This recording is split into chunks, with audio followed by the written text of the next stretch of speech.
প্রিয় দর্শক, মার্কিন প্রেসিডেন্ট ডোনাল্ড ট্রাম্প ২৭ তারিখ থেকে হঠাৎ দ্বিগুণ করে দিলেন ভারতের উপর শুল্ক বা ট্যারিফ, যা পৌঁছেছে ৫০%।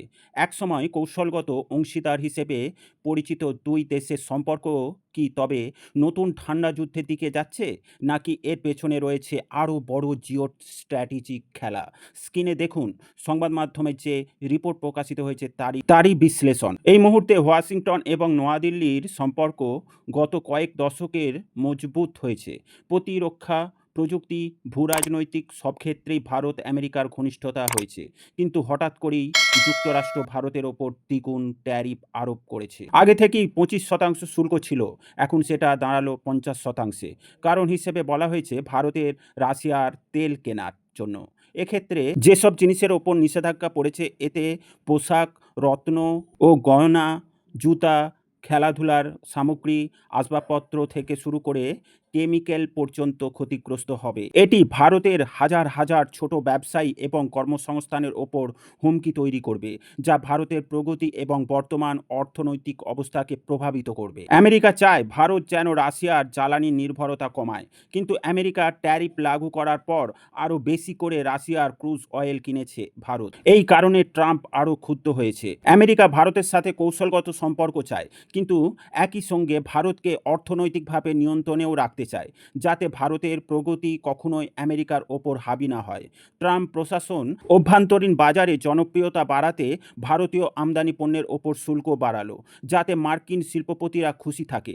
এদিকে আমেরিকার শস্য ভারতে রপ্তানির জন্য ভারতের ওপর চাপ সৃষ্টি করছে, কিন্তু ভারতও এ বিষয়ে আমেরিকা সম্পূর্ণ না বলেছে, কারণ আমেরিকার অল্প দামের শস্য পণ্য ভারতে আমদানি হলে ভারতীয় কৃষকদের অবস্থা শোচনীয় হয়ে যাবে। ভারত সরকার বলছে তারা আশা করছে যুক্তরাষ্ট্র অতিরিক্ত শুল্ক পুনর্বিবেচনা করবে, আর এও বলেছে ভারত সরকার জনগণের হিত সাধনের জন্য যে কোনো পদক্ষেপ নিতে প্রস্তুত।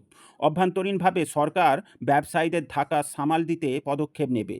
ভারত আপাতত সরাসরি পাল্টা ট্যারিফ আরোপের ঘোষণা দেয়নি, কারণ তারা সম্পর্ক পুরোপুরি ভাঙতে চায় না। বিগত দশকের চুক্তি, প্রতিরক্ষা সহযোগিতা, ইন্দো প্যাসিফিক কৌশলে ভারত ছিল আমেরিকার মূল ভরসা। ভারত এখনও রাশিয়ার কাছ থেকে তেল ও প্রতিরক্ষা সামগ্রী কিনছে।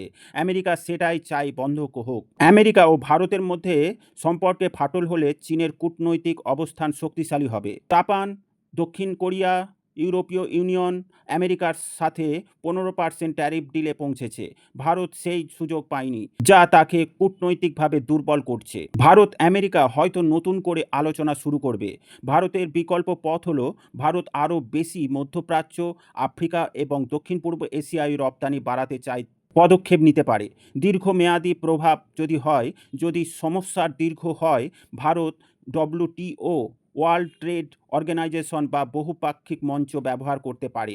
রাজনৈতিক দিক দিয়ে ভারতের অভ্যন্তরে বিরোধীরা এই শুল্ক বৃদ্ধিকে সরকারের কূটনৈতিক ব্যর্থতা বলে প্রচার করবে। তাহলে প্রশ্ন হচ্ছে, ভারত কি রাশিয়াকে ছেড়ে দিয়ে পুরোপুরি আমেরিকার দিকে ঝুঁকবে, নাকি দুই পরাশক্তির টানাপোড়েনের সামনে নিজের স্বার্থকেই প্রাধান্য দেবে? আসল খেলা শুরু হয়েছে এখনই, আর এর প্রভাব শুধু দিল্লি আর ওয়াশিংটন নয়, গোটা এশিয়া প্রশান্ত মহাসাগরীয় অঞ্চলে পড়বে। প্রিয় দর্শক, সম্পূর্ণ ভিডিও সম্বন্ধে আপনাদের মতামত কমেন্টের মাধ্যমে অবশ্যই জানাবেন। ভিডিও ভালো লাগলে লাইক ও শেয়ার করবেন। ডিফেন্স, ফরেন পলিসি ও জিও পলিটিক্স রিলেটেড খবর পেতে এই গ্লোবাল নলেজ বাংলা চ্যানেলটিকে সাবস্ক্রাইব করে আমাদের সাথে জুড়ে থাকুন। সকলকে জানাই আন্তরিক ধন্যবাদ।